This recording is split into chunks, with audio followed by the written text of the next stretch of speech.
Hello साथियों, कैसे हो आप सब। राम राम सभी को गुड इवनिंग मेरी तरफ से।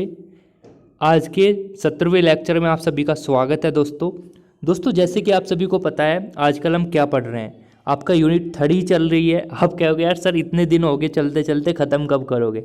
जब आप कहो जब ही ख़त्म कर देंगे। बताओ कब ख़त्म करनी है। कमेंट बॉक्स में अपना सुझाव ज़रूर देना। दोस्तों आज का जो हमारा टॉपिक होने वाला है, इस लेक्चर के अंदर हम 2 टॉपिक कवर करने वाले हैं, ठीक है। जिसमें से आपका पहला टॉपिक आप सभी के सामने है कलेक्टर टू बेस बायस, और दूसरा है हमारा इमीटर बायस। ये 2 टॉपिक काफ़ी अच्छे टॉपिक हैं और जितने भी मैक्सिमम क्वेश्चन यहाँ से बन सकते हैं सारा आज के इस लेक्चर में हम कवर करने वाले हैं, ठीक है। हो सकता है आज मैं कुछ क्वेश्चन भी आपको सोल्व करा दूँ आपकी बुक के, ठीक है ना। ओके, चलिए दोस्तों वीडियो शुरू करते हैं आज का जो हमारा लेक्चर है। और आपको बताना चाहूँगा अगर कोई बच्चा हमारे चैनल पर नया जुड़ा है तो भैया आज की हमारा क्लास नंबर 17 है। 17 का मतलब समझ रहे हो, 16 क्लास ऑलरेडी पहले हो चुकी है, ठीक है ना। अब कुछ बच्चों के सवाल होंगे कि भैया ये बता दो ये यूनिट कब कंप्लीट होगी या ये बुक कब कंप्लीट होगी। देखो कुछ बच्चों के सवाल ये होंगे कि भैया जैसे ये बुक कंप्लीट हो जाएगी, यूनिट 4 भी कंप्लीट हो जाएगी, तो फिर कौन सी बुक स्टार्ट करोगे, पढ़ाओगे या छोड़ दोगे। तो आप सभी के इन सभी सवालों का मुझे एंड में जवाब दूंगा, ठीक है। तो अभी बने रहना आप सभी, ठीक है। तो चलते हैं भैया, आज का जो हमारा टॉपिक है, पहला टॉपिक है भैया collector to base bias circuit. ये क्या होता है भैया, इसको ध्यान से समझ लेना आप सभी। संग्राहक आधार प्रतिरोध क्या होता है, ठीक है। या परिपथ बोलना ज़्यादा अच्छा रहेगा, ठीक है। परिपथ हेडिंग लगाइएगा, सभी हेडिंग लगाइएगा और अपने अंदर जोश जुनून खुद लाने की कोशिश किया करो यार। क्योंकि भाई ज़्यादा मोटिवेशन वीडियो देखोगे ना तो ज़रा से थोड़े टाइम के लिए आपके अंदर जोश आएगा, फिर वो ठंडा हो जाएगा, तो उसका फ़ायदा नहीं है। अपने हैबिट बना लो पढ़ाई करने की कि आज मुझे ये करना है तो करना है, ठीक है। आज मुझे ये यूनिट कंप्लीट करनी है या ये बुक कंप्लीट करनी है तो करनी है, इसके क्वेश्चन 50 करने हैं तो करने हैं, ठीक है। चलिए तो भैया इसमें क्या होता है दोस्तों, अब मेरी बात ध्यान से सुनते रहना। जो अभी तक हमने पढ़ा था, क्या पढ़ा था भैया, अभी तक हमने मिक्स्ड बायस पढ़ लिया था, ठीक है। निश्चित बायस जो था, फिक्स्ड बायस, सॉरी मिक्स्ड नहीं फिक्स्ड बायस था। निश्चित बायस हम पढ़ चुके थे, उसके बेस पे हम क्वेश्चन भी कर चुके थे। अगला आज का हमारा टॉपिक है कलेक्टर टू बेस बायस। इसमें क्या होता है दोस्तों, जो कलेक्टर है ना टू बेस बायस हो जाता है, मतलब जो आर बी था ना, देखो ये एक्सचेंज हो जाते हैं। अब तुमने पहले देखा होगा ना, पहले कहीं और था अब कहीं और आ चुका है, तो एक्सचेंज हो जाते हैं। इस वजह से हम इसको बोलते हैं collector to base bias circuit, ठीक है। अच्छा भैया फिर क्या होता है भैया, देखो ध्यान से समझना। इसका ये सर्किट इस प्रकार होता है, ठीक है। देखो अगर कोई बच्चा भैया ऑब्जेक्टिव वाला को जिनके पेपर में ऑब्जेक्टिव आने वाले हैं, तो भैया इसको बस समझाने के लिए मैं आपको फॉलो करा रहा हूँ, जिससे आपको समझ में आ जाए ये डेरिवेशन कैसे निकल कर आती है, फॉर्मूला कैसे निकल कर आता है। मेरा उद्देश्य ये नहीं है कि भाई इसको डायग्राम को आप रटने की कोशिश करो, बस मेरा उद्देश्य ये है कि आपको ये समझ में आ जाए कि एक्चुअल में ऐसा होता क्यों है, ठीक है। चलिए देखना दोस्तों, इसमें जो धारा बहती है इसको बोलते हैं वीसीसी। आपको पता है संग्राहक वोल्टेज होता है। एक हमारा यहाँ पे एनपीएन ट्रांजिस्टर लगा होता है, जिसमें इमीटर होता है, कलेक्टर होता है, एक बेस होता है। हम क्या काम करते हैं दोस्तों, बेस के पास में यानी बेस में ही हम एक आरबी यानी क्या होता है, इसको बोलते हैं आधार रेजिस्टेंस, आधार प्रतिरोध होता है, इसको हम यहाँ पे जोड़ देते हैं। एक दोस्तों हमारा एक प्रतिरोध और होता है जिसको हम बोलते हैं आरसी। आरसी को आपको पता है, सी मतलब कलेक्टर, संग्राहक मतलब ये संग्राहक प्रतिरोध होता है। अब देखो दोस्तों, आपको पता है सी में देखो जो कलेक्टर है उसमें आईसी धारा ही तो बहती है। सबको पता है कि सी में आईसी धारा बहती है, जबकि बी में कौन सी धारा बहती है, बेस में सर आई बी धारा बहती है। जबकि ई में इमीटर में कौन सी धारा बहती है, सर आई ई धारा बहती है। इतना बात सबको पता है। अब अगर दोस्तों मैं ये कहना चाहूँ इसमें आईसी धारा बह रही है, कोई बड़ी बात थोड़ी है। हाँ जी सर, अब इसमें कौन सी धारा बह रही है, सर ये बेस है तो आई भी बह रही होगी। अब मेरा क्वेश्चन ये है भैया, इसमें कौन सी धारा बह रही होगी जो ऊपर से आ रही होगी। सर अब ये बताओ, इधर को चली गई आई बी, इधर को चली गई आई सी, तो टोटल कितनी आई होगी ऊपर से, सर ऊपर से आई होगी आई सी प्लस आई बी। आ रहा है समझ में बात, हाँ सर आ रहा है। और इधर कौन सी धारा जा रही होगी, इधर सर इधर जा रही होगी आई ई।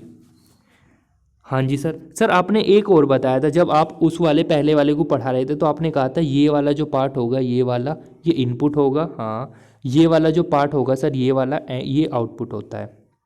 मैंने कहा अच्छी बात है। अब आपका क्वेश्चन ये उठेगा, भैया इसमें इनपुट वोल्टेज क्या होगा? भैया आप सभी के सामने है क्या भैया, वी बी ई इसमें इनपुट वोल्टेज होता है। आउटपुट वोल्टेज भैया क्या होता है इसमें? भैया वी सी ई इसमें आउटपुट वोल्टेज होता है। इतनी बात समझ में आ रही है मेरी? हाँ भैया आपने वैसे भी पहले भी बता दिया था ऐसे क्यों करते हैं, ठीक है। चलिए तो भैया इनपुट सेक्शन ले रहा हूँ मैं।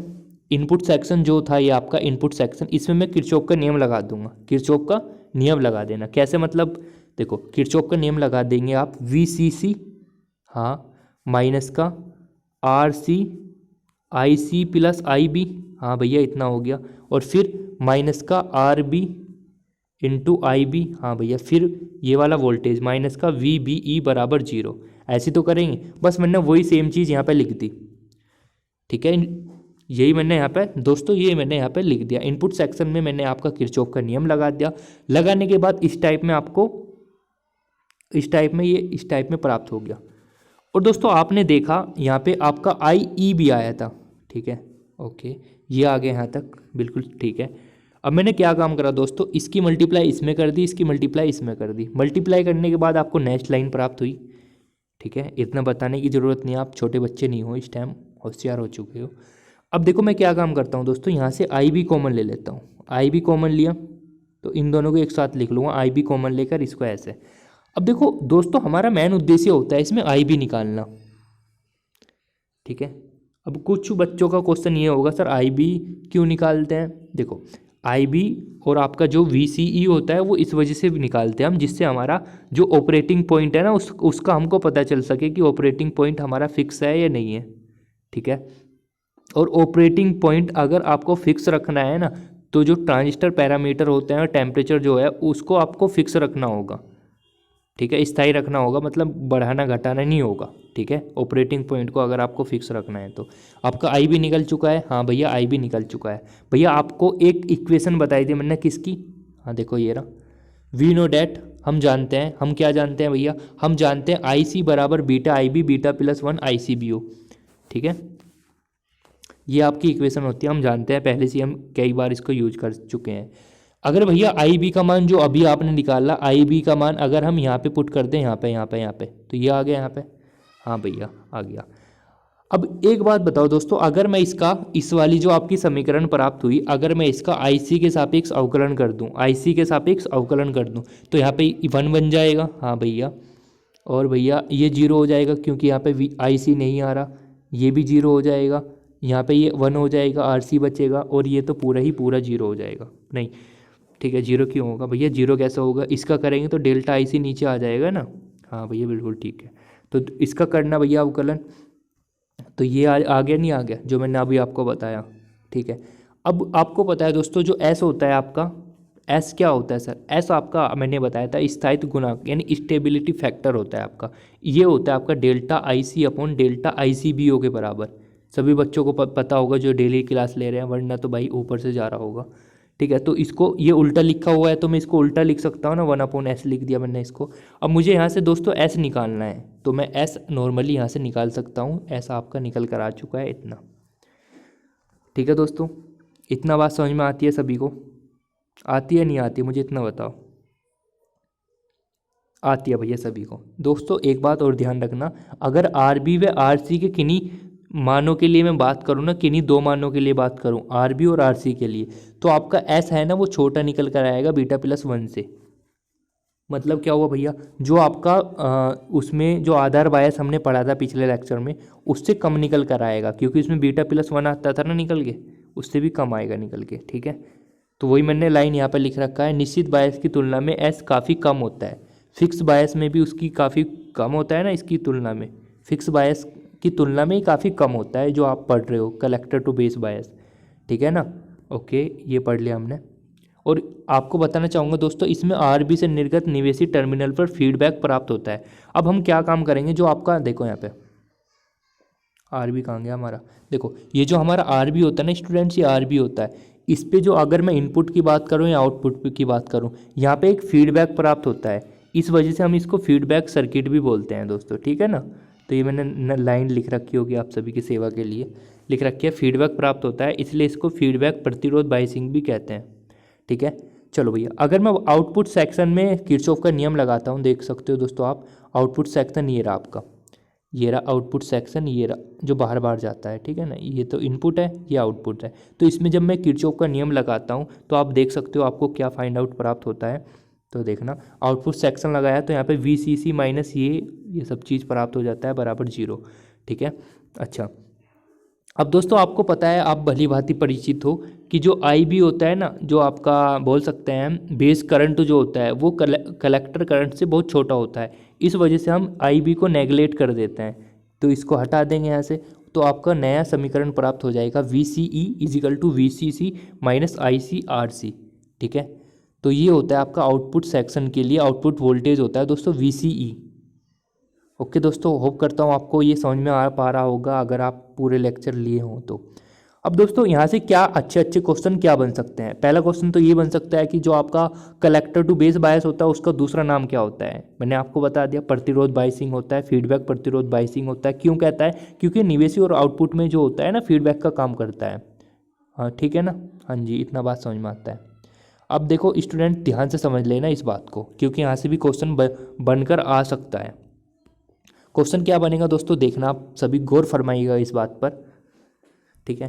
देखो, अगर दोस्तों मैं IC का मान बढ़ाता हूँ, अगर मैं IC का मान बढ़ाता हूँ, आप देख सकते हो, खुद ही अपना दिमाग लगा सकते हो दोस्तों। अगर मैं सपोज करो IC का मान बढ़ाता हूँ, IC मतलब जो आपका संग्राहक धारा है उसको बढ़ाता हूँ ना, तो आपका ये ऑटोमेटिक कम होने लगेगा। मैंने पूछा कैसे, तो आपका जवाब होगा सर पता कैसे कम होता है। सपोज करो सर, पहले ये VC था आपका 10 और सर ये आपका इन दोनों का मल्टीप्लाई था सर, पहले मान लो पहला था सर 5 मल्टीप्लाई पहले, तो आपका VCE का मान सर 5 निकल कर आ रहा था। मैंने कहा हाँ बिल्कुल सही बात है, बिल्कुल सही बात है सर। अगर मैं इसका मल्टीप्लाई और बढ़ा दूँ, सपोज करो इस बार यहाँ पे मल्टीप्लाई में आ गया 8, तो सर इस बार कितनी वैल्यू निकल कर आई सर 2 आई। इसका मतलब पहले तो 5 आ रहा था VCE का मान, इस बार कितना आया VCE का मान सर 2 आया। तो इसका मतलब क्या, IC को बढ़ाएंगे ना तो आपका VCE कम होगा। किसके लिए? कलेक्टर टू बेस बायस के लिए। बोलो समझ में आया नहीं आया? हाँ जी सर, यानी सर ये वाली बात तो आपने यहाँ से निकल के बता दी। मैं कहा हाँ ये ऐसी निकलती है इसमें।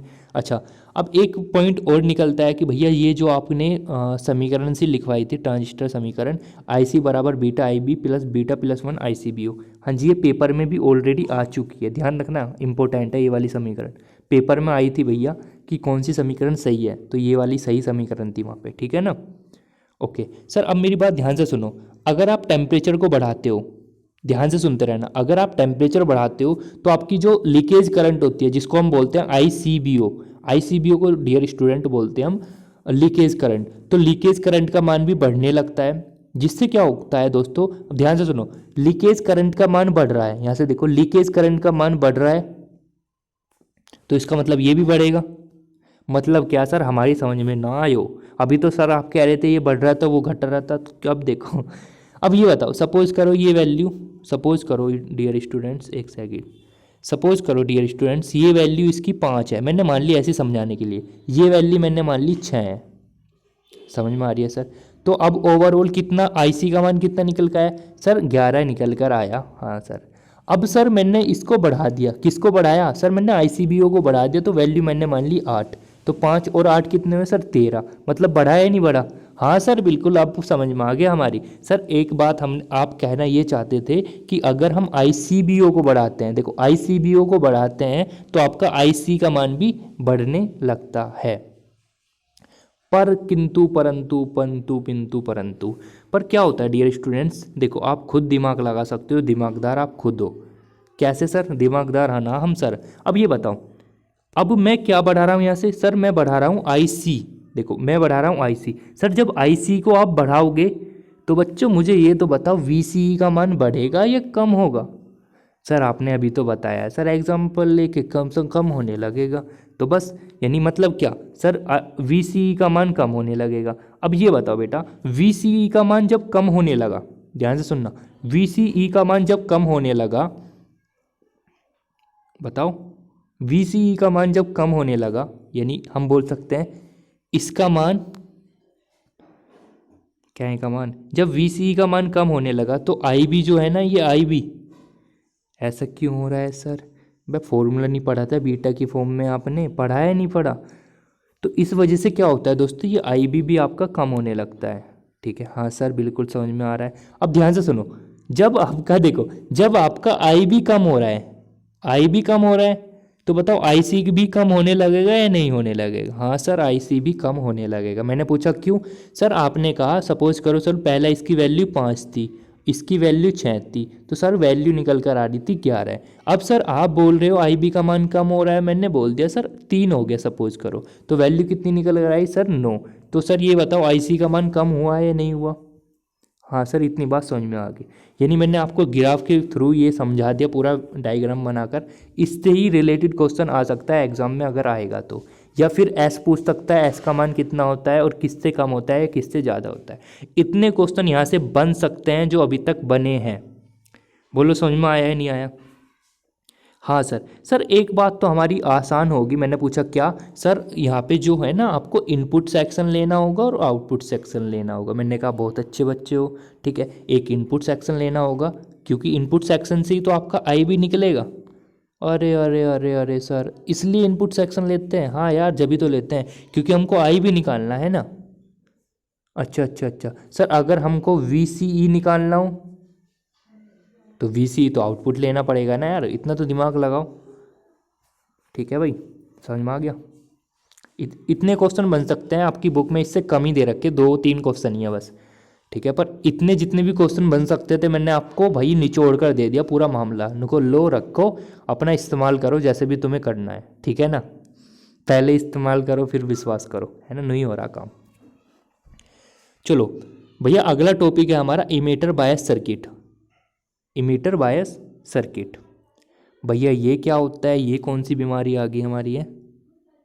बीमारी आ गई। चलो जल्दी से पढ़ लेते हैं, 10 मिनट में कंप्लीट करते हैं इसको, नहीं तो फिर क्लास बड़ी होती है भैया। बड़ी क्लास होने पे क्या होता है, आप फिर क्लास नहीं देखते और मुझे याद दिला देना, अब मुझे कुछ बताना भी आपको, ठीक है। हाँ चलो चलो भैया, आपको डायग्राम इस तरह बनता है। अब तुम्हारे मन में क्वेश्चन बनेगा सर डायग्राम याद करना ज़रूरी है। बेटा बहुत पिटोगे तुम। क्यों पिटेंगे सर? देखो यार आपको पता है ये NPN ट्रांजिस्टर है, हाँ भैया, ये आपका कलेक्टर हो गया, ये आपका इधर ये हो गया क्या, बेस हो गया, इधर आपका इमीटर हो गया। तो याद करने वाली बात क्या है इसमें बताओ? इधर आपका VCC हो गया, संग्राहक वोल्टेज हो गया। तो याद करने वाली बात तो कुछ है ही नहीं इसमें, ठीक है। बस वही आप सेम कॉन्सेप्ट लगाओ अपना। क्या भैया, पहले इनपुट सेक्शन में चलो, ये इनपुट सेक्शन हो गया, फिर आउटपुट सेक्शन में चलना। बस ऐसे ही सोल्व करते हुए हम आ जाएंगे अपनी। चलो जल्दी से कर लो। इनपुट सेक्शन में चलाया मैंने मामला, तो ये आपका इस टाइप में निकल कर आ गया। भैया भैया भैया मैंने पूछा क्या भैया, आपने बताया था ट्रांजिस्टर समीकरण IE बराबर होता है IB प्लस IC। मैंने कहा यार इतने होशियार हो गए हो तुम, मुझे पता भी नहीं चला। अरे अरे भैया वो तो आपकी मेहरबानी है सर, ऐसे मेहरबानी कुछ नहीं होता यार, पढ़ाई से होता है जो होता है, ठीक है। तो आपने क्या काम करा, I के स्थान पे ये वैल्यू पुट कर दी यहाँ पे। मैंने कहा अच्छी बात है भैया, चलो तो करते हैं आगे काम। मैंने क्या काम करा, RE की मल्टीप्लाई इसमें कर दी, फिर इसमें कर दी। मल्टीप्लाई करने पर ये आपको नेक्स्ट समीकरण प्राप्त हुई। मैं क्या काम करता हूँ डियर स्टूडेंट्स, मेरा टारगेट देखो, जो मेरा टारगेट है ना, मेरा टारगेट आप समझ चुके होंगे मेरा टारगेट क्या है। मेरा टारगेट होता है भैया हर बार IB निकालना। सर IB क्यों निकालते हैं? क्योंकि हमको फिर ग्राफ बनाना होता है ना IB और VCE के बीच में। इस वजह से हम इसको खींचना चाहते हैं कि हमारा जो पैरामीटर है वो फिक्स है या नहीं है, इस वजह से हम इसको निकालना चाहते हैं, ठीक है। तो हम यहाँ से क्या निकाल देंगे दोस्तों, IB। कुछ बच्चों को प्रॉब्लम आई होगी सर इतनी जल्दी कैसे कर दिया। देखो IB कॉमन लेंगे यहाँ से, तो आपका ये अंदर वाला हिस्सा बचेगा और फिर इसको अपोन में पूछा देना, IB निकल कर आ जाएगा आपका इतना। अच्छा सर ये तो आ गया हमारी समझ में, तो IB निकाल लिया, हाँ भैया निकाल लिया। अब एक बात तुम जानते हो या नहीं जानते हो, तुमने पूछा क्या भैया, भैया ये 50 बार बता चुका है या नहीं कि IC बराबर beta IB plus beta plus 1 ICB होता है। अब कुछ बच्चों के मन में क्वेश्चन ये उठता होगा कि भैया सारी डेरिवेशन करनी ज़रूरी है क्या? भाई मैं तो कह रहा हूँ डायरेक्ट रिजल्ट याद रख लो, पर उससे फिर आप कॉन्सेप्ट से कॉन्सेप्ट नहीं जोड़ पाओगे। इस वजह से कहता हूँ डेरिवेशन को समझते हुए चलो, अगर आप शॉर्ट फॉर्म में बना सकते हो या फॉर्मूला याद कर सकते हो तो याद कर लो भाई। मैं तो आपको पूरा समझाने की कोशिश करता हूँ जिससे आपके सारे क्वेश्चन बनते हुए चले, ठीक है ना। तो भैया क्या काम करेंगे, आई बी का मान जो पीछे निकाला था ना वो यहाँ पे रख देंगे, ठीक है। अब आप क्या काम करोगे, आई सी के सापेक्ष अवकलन कर दोगे, इसका अवकलन कर देना आई सी के सापेक्ष। तो ये तो 1 हो जाएगा, ये 0 हो जाएगा, ये भी 0 हो जाएगा, ये 1 हो जाएगा, और ये यहाँ पे डेल्टा आई सी आ जाएगा नीचे, बस यही तो आएगा। हाँ भैया बिल्कुल ठीक कह रहे हो। तो वही आ गया ना जो मैंने अभी आपको बताया, ये सब चीज़। अच्छा भैया, भैया अभी यहाँ पे देख पा रहे हैं हम, ये उल्टा लिखा हुआ है एस, तो 1/s लिख दिया हमने इसको। हाँ भैया, तो हमको क्या निकालना है, एस। एस क्या होता है भैया, स्टेबिलिटी फैक्टर, जिसको बोलते हैं स्थायित्व गुणांक। तो एस निकल के आ चुका है भैया हमारा इतना। अच्छा भैया, भैया अगर इसको सपोज करो इसकी ऊपर लेकर आ जाए, मतलब इसका एलसीएम ले, इसकी गुना इधर, इसकी, तो ये ऊपर आ जाएगा ना। मैंने कहा हाँ आ जाएगा, कोई प्रॉब्लम नहीं। अच्छा फिर भैया अगर सपोज करो इसको ऐसे भी तो लिख सकते हैं, तो यार कोई प्रॉब्लम थोड़ी है, लिख लो। हाँ अच्छा, अब देखो यहाँ पर मैं 2 केस बनाने वाला हूँ डियर स्टूडेंट। पहला केस आपका होगा, क्या होगा पहला केस, पहला केस डियर स्टूडेंट्स मेरा ये होगा, अगर सपोज करो आप इमेजिन करो, अगर मैं कह रहा हूँ आपका आर ई, देखो आर ई और अपॉन आर बी का अनुपात बहुत कम है। मतलब क्या भैया, मतलब हमारी समझ में तो ना आयो। देखो अब ये बताओ बेटा, अगर मैं यहाँ से आर बी कॉमन ले लूँ, ज़बरदस्ती वाला सर ज़बरदस्ती क्या होता है, अरे मतलब वही होता है, बीटा प्लस 1 मैंने यहाँ से क्या ले लिया, आर बी कॉमन ले लिया ज़बरदस्ती, तो यहाँ पे 1 plus R E upon R B बन जाएगा ना। तो ये बहुत कम है, इसका मतलब ये तो नेगलेक्ट हो जाएगा, तो बचेगा क्या, बीटा प्लस 1। तो हम इसको बोल सकते हैं, और नीचे तो बचेगा बीटा प्लस 1, क्योंकि ये बहुत नेगलेक्ट हो चुका है, तो 1 आ गया नहीं आ गया। अच्छा मतलब आर भैया अगर ये बहुत छोटा है ना तो स्टेबिलिटी फैक्टर 1 आएगा। अगर ये आपका अनुपात बड़ा है, मतलब इनफाइनाइट है, बहुत बड़ा है, तो आपका स्टेबिलिटी फैक्टर आता है बीटा प्लस 1। यानी यहाँ से 2 बात निकल कर आ चुकी है हमारी, कि जो स्टेबिलिटी फैक्टर होता है ना किसके लिए, उत्सर्जक बायस के लिए, वो 1 से लेकर बीटा प्लस 1 तक होता है, ठीक है। समझ में आया क्या क्या क्या बताया मैंने। चलो भैया आगे चलते हैं, बस यही था। चलो आगे चलते हैं, इसमें एक चीज़ और बताता हूँ मैं आपको। इसमें क्या होता है दोस्तों, अगर मैं आई सी का मान बढ़ाऊँगा तो आपका आई ई का मान बढ़ेगा, और उससे क्या होगा, वी सी का मान बढ़ेगा, और आई बी का मान कम हो जाएगा। वही मतलब सेम कॉन्सेप्ट है जो मैंने आपको अभी बताया था ना। अब देखो भैया तुम कुछ बताने वाले थे, तो आ जाओ भैया गुफा के अंदर। देखो अच्छा, आपका पहला क्वेश्चन ये है भैया कि जैसे ये बुक कंप्लीट हो जाएगी तो भैया इसके बाद अगली या नेक्स्ट बुक आप कराओगे या नहीं कराओगे, यही क्वेश्चन है ना। नेक्स्ट बुक आप कराओगे या नहीं कराओगे, तो भैया मेरा उत्तर होगा मैं कराऊंगा, और मेरा टारगेट यही है आपको तीनों बुक मैं फिजिक्स की करा दूं, ठीक है। अब तुम क्या होगे भैया, तुम क्लास तो लेते नहीं हो, तो या फिर बुक कैसे कंप्लीट करा दोगे। तो मेरा जवाब ये होगा, मेरा जवाब ये होगा, क्योंकि भैया आप इस टाइम पता क्या हुआ, अगर आपके पेपर की डेट भी आ गई ना, पेपर की डेट बता दूंगा, बहुत जल्दी वीडियो आएगी इसके ऊपर। पेपर की डेट अगर आपको पता चल जाए ना, तो आप, मुझे पता है आप सभी पढ़ने में मन लगाओगे और सब ध्यान से पढ़ोगे। अभी पेपर की डेट वेट नहीं आई ना, इस वजह से तुम ले रहे हो मज़े। तो यार ज़्यादा फोकस करो पढ़ाई पर, क्योंकि पेपर की डेट एकदम से ही आएगी, एकदम से ही पेपर हो जाएंगे, ठीक है ना। अच्छा अब एक क्वेश्चन और होगा भैया, जैसे सपोज करो भैया पेपर की डेट आ गई, बहुत जल्दी आ गई, और फिर सिलेबस कैसे हमारा कंप्लीट कराओगे। भैया 4-4 घंटे की, 3-3 घंटे की क्लास लेनी स्टार्ट कर देंगे ना फिर, ठीक है। तो सिलेबस की टेंशन मत लेना, अगर बाई चांस नहीं हो पाया तो कोशिश करेंगे यार, ऐसा बाई चांस क्यों सोचते हैं, ठीक है। यार आप जो है ना, आप इस टाइम अपना वो नहीं दिखा पा रहे कि मतलब हम पढ़ाई के प्रति जागरूक हैं, वरना मैं पूरी कोशिश करता हूँ यार अपना पूरा 100% देने का, ठीक है ना। तो यार थोड़ा सा अपने अंदर से जुनून लेकर आओ। चलो कुछ क्वेश्चन कर लेते हैं, ओके ठीक है जी। बस इसमें 2-3 टॉपिक और रह रहे, कुछ ज़्यादा नहीं रह रहा अब इसमें, ठीक है। ए बी प्रवर्धक भी, ये सब चीज़ रह रहा है आपका।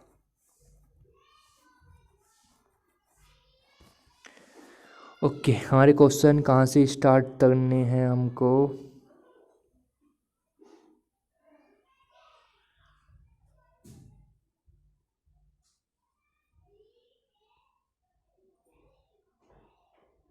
ठीक है, कहाँ तक हो गया था मुझे ये भी तो नहीं पता।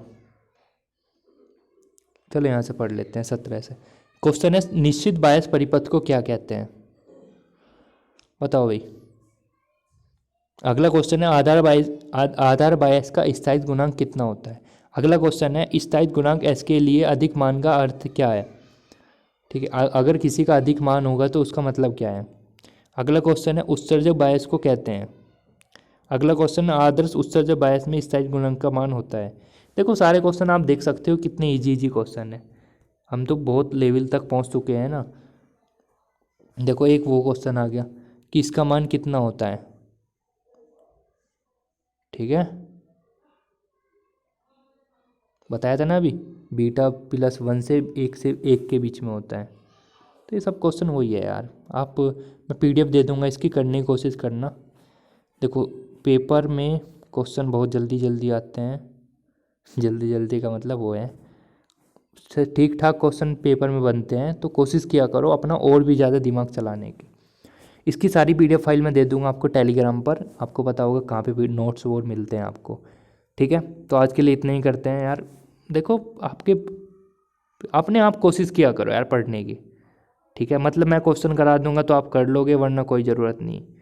ठीक है, मैं क्वेश्चन ही नहीं करा करूँगा अब, ठीक है, आप अपने आप ही करो क्वेश्चन, पढ़ते ही नहीं जब तुम। चलो ठीक है, धन्यवाद।